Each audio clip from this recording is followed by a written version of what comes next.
10 random magic cards rated, reviewed, assigned, and number 6. Everybody, what's the first card of the day? It's Selesnya Sanctuary. What do you give these? Dude, it's one of these bounce lands. So in case you've never seen one of these, it's a land, ETB's tapped, and when it does ETB, you return a land you control to its owner's hand, and you can tap it for a green and a white in this case. So you tap it for 2 colors of mana, but it ETB's tapped, and you have to bounce a land when it comes into play. Terrible, right? Actually amazing. Bouncing a land is pretty good. Like, not just for landfall, but yes, I guess for landfall. But also, like, certain effects, like, that want you to discard specifically lands, like Seismic Assault and stuff like that is one, I guess.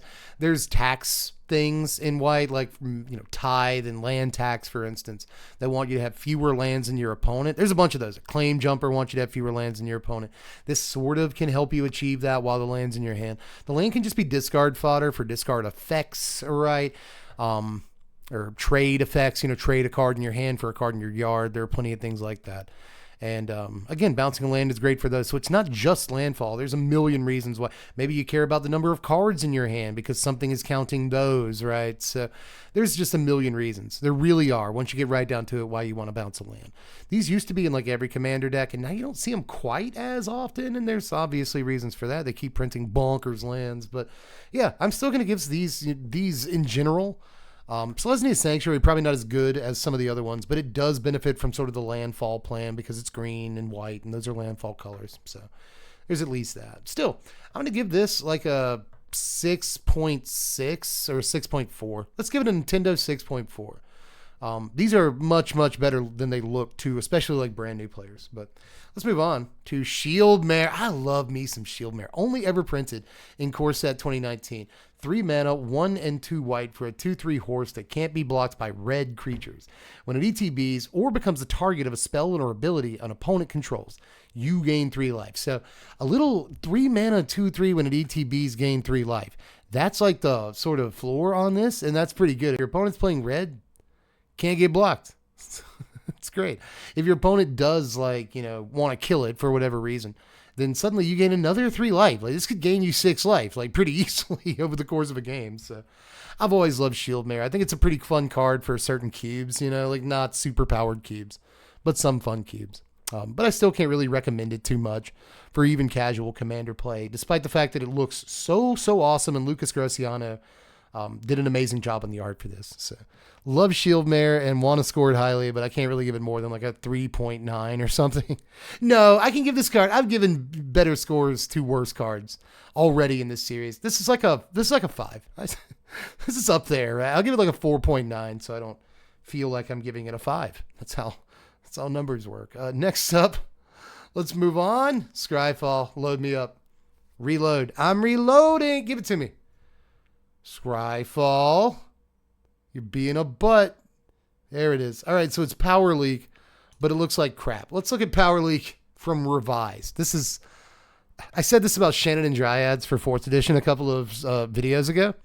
Power Leak is the card that you would always get when you opened a pack of Revised.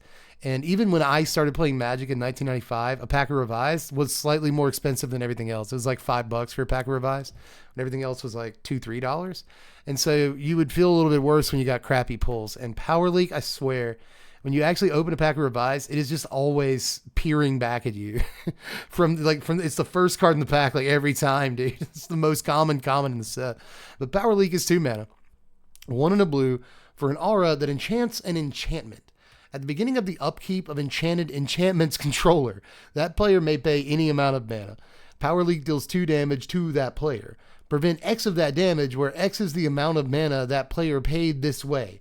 This card is really, really bad. It doesn't actually deal with enchantments. It's not they have to pay 2 mana or they sacrifice the enchantment. It's they have to pay 2 mana. They have to pay 2 mana or they take 2 damage. Or they could pay 1 mana and take 1 damage. It doesn't matter, right? But this card is very, very bad. And I know that like 2 mana can seem like a stacksy kind of tax or whatever, but it's pretty bad, man. I've tried to make Power Leak work, and it's actually one of my first lessons in Magic the Gathering as to why certain cards are just kind of bad and should remain jokes. Hey, I got to go take a Power Leak. Hey, that's hilarious. Leave it at that. Don't actually try to play with bad Magic cards. The card is a 1, and I'm actually offended because I've actually tried to play with it, and it's terrible. But take my You know, take my experience so that you don't have to play with the card. But anyway, Orab Basilica. How did we get two of these in the same video? How is it possible that we got two of these bounce lands in the same video? What did I give the last one? Like a 6.4? A Nintendo 6.4? 6.4 for Orab Basilica. But I guess you can't do as many like landfall tricks. It's not in green. But I guess all the like discard a card to do a thing, those are in black. So, you know, it's got that going for it. I guess I'll give this a 6.4 as well. Just to remain fair and balanced, TMCR. Let's move on to Tempest of Light. This is 3 mana, 2 and a white for an instant that destroys all the enchantments. It's a tranquility in white. Literally, that's all it actually is. Just tranquility in white. What do you give this, man?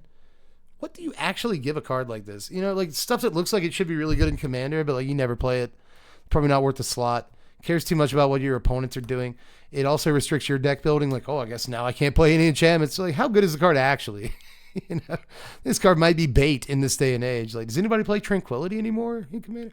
I guess if you're in a pod where like, oh, I guess, you know, Dave and Judy, they're both playing Enchantress decks. I guess it's time for Tranquility. Tempest is good there, but I'm actually just going to give this card like a 4.6. And that sounds like super low, I think, to some people.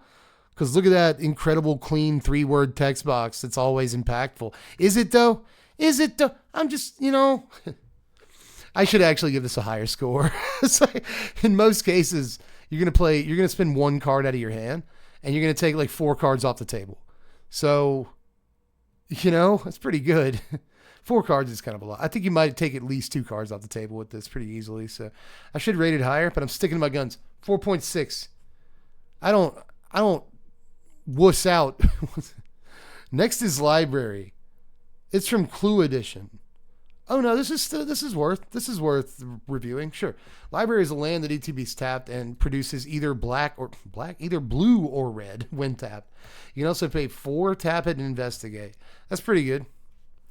That's okay. Is this worth playing in Commander? I don't know. Sometimes you got how much money you got for your mana base. You know, it's like, maybe sometimes, especially if your deck is like really Clue focused or just artifact focused or whatever. You got reasons to play this in blue red. So I'm gonna give this like a 6 and leave it at that. Why not? Next up, we got New Horizons, baby. This is 3 mana, 2 and a green for an aura that enchants a land. When an ETBs put a +1/+1 counter on a guy you control, enchanted land has tap. Add 2 mana of any one color. I've never seen a card like this. There's actually a bunch of auras and enchanted land that are specifically 3 mana that do literally this last line of text. So I feel like this used to be a card they printed all the time. You know, like this thing with upside, basically. And in this case, the upside is only okay. Like if you're in a +1/+1 counter deck that also wants to ramp, if you're threading the needle in that way, then like maybe New Horizons, but still maybe not. You just play it. I guess the most fun part about this is now that I've gotten a good look at the art for the first time, or at least the jumpstart art, you just play it, and then you load up. You have to have the Jurassic Park music loaded up on your phone, like on Spotify or YouTube or something. And you play the card, and you just hit play, and everybody. I was going to say everybody laughs, but you laugh way too hard and nobody else at the table laughs and they talk about you later. It's probably how it would really go down, to be honest. But New Horizons, what am I talking about? New Horizons get like a 1.6. Somewhere in that neighborhood, man. Canine Mark 1, another Doctor Who card in the series. This is a blue mana for a 1/1 legendary artifact creature robot dog. Negative. It's a long creature type. Negative. As long as K9 Mark 1 is untapped, other legendary creatures you control have Ward 1. Sick. Affirmative. You can pay 1 and a blue and tap the dog. The dog to have target legendary creature go unblocked this turn. This also has Doctor's Companion, so you can have 2 commanders if the other commander is a doctor, is how this works. But even outside of like your commander is a doctor, this card is so sick, dude.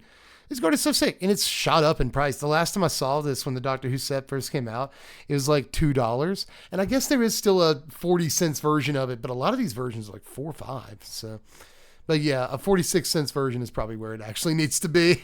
That's not through the roof, actually. That's the perfect price.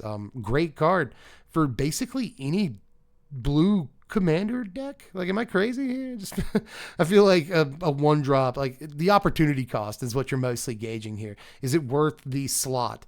The like 65 slots I have open in my deck, is this worth one of them? And maybe, depending on what you're doing. I think like Ward 1 for all your legends is great if you have a bunch of legends, or even if you just have a really important commander. And then obviously like your commander goes unblocked this turn is pretty good in a lot of cases, especially if like it procs on combat damage or something. So I really like this card. I think that the mana cost is perfect. I love both of the abilities. So I'm going to give this card like a 6.87. That's a very good score. And just if you need context, that's a pretty good score. Good boy. Let's move on to Ogre Marauder, only ever printed in Betrayers of Kamigawa, and actually worth 35 cents. Why is that? 3 mana, 1 and 2 black for a 3/1 Ogre Warrior. When it attacks, it can't be blocked this turn unless defending player sacrifices a creature. Ooh, so like, I don't know. It's kind of okay. I guess another fun one in cubes or whatever. And it is neat that it has like an attacks trigger, so maybe that's why it's 35 cents. I guess the attacks trigger doesn't matter. The attacks trigger, like if you double it with Ishin or something in Commander, like, what is it going to not be blocked twice? You know what I'm saying?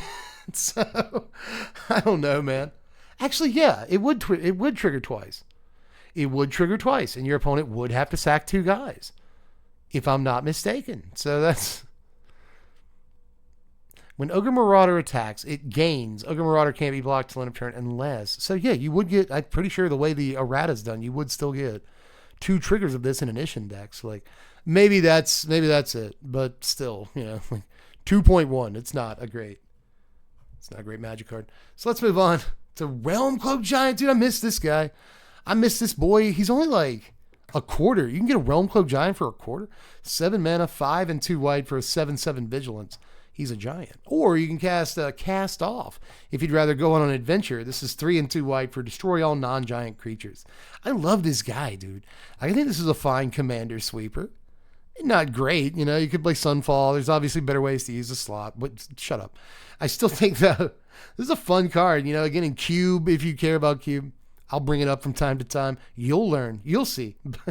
If I'm mostly rating these cards for casual commander, I think you could do a lot worse than this as a sweeper. 5-minute sweeper is like close to the going-ish rate. Your opponents probably won't have a lot of giants, I assume. And then you get a pretty like decent body. I just love this dude. I'll always love this guy. I respect RCG an awful lot, man. I miss you in Standard, but as far as Commander goes, I'm not gonna I'm gonna try to be realistic. You know what I'm saying? But I still think you look at a board wipe just in general in Commander, and you have to give it like a 5. But I'm gonna give this like a 5.9. I think this is a good Magic card. I think I've made that. I think I've literally said those words like 5 times in reviewing it. So if I haven't made myself clear, it's fine. But anyway, that's all the cards for today, everybody. Subscribe to the channel if you want new cards. These videos come out every single day. Isn't that exciting? Bye.